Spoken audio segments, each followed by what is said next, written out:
Matt Barry, Brian Custer with you here on SportsCenter. Hey, the WNBA trade deadline less than 3 hours away, and we've already got breaking news here into SportsCenter. The Mystics are trading forward Aaliyah Edwards to the Sun for guard Jacy Sheldon and first-round pick swap.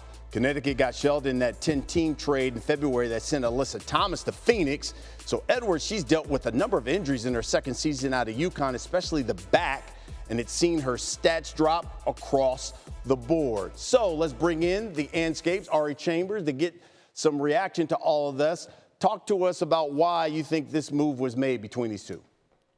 I mean, even though these two, Jacy Sheldon and Aaliyah Edwards, are super young, it's a clean reset for the both of them. Jacy Sheldon gives the Connecticut Sun, gives the Washington Mystics a spot-up shooter who helps open the floor. The Mystics are ranked 11th out of 13 offensively, so her efficient shooting really helps here. And outside of being a strong offensive threat, she's a known defender, and that perimeter defense is necessary after losing Sykes. And she doesn't conflict with the future of the Mystics organization. And on the other end, all eyes have been on Aaliyah Edwards coming off of injury. She hasn't been able to find her footing coming back off that back injury, but she will now be able to show off that two-way versatility that she has and the high motor that she has to match. She's able to defend multiple positions, a reliable rebounder, and just able to help Tina Charles in that paint area that she exerts so much effort. And so help the super vet out a little bit with those young legs. Yeah, absolutely. And I think a lot of people expect big things to her once that back gets better. Okay, so let's pivot here to the Fever. They had won 5 straight before they took that loss to the Sparks. What do you think should be their focus here, especially if they want to beat the Mercury tonight? Listen, if I'm the Indiana Fever, all eyes are on Alyssa Thomas. How can you stop the engine, the triple-double machine that is Alyssa Thomas? Listen, she is the main component of this Mercury team that's sitting in the 4th spot, highly productive in scoring and rebounding, but the most glaring stat to me is the 557 points she's assisted on this season.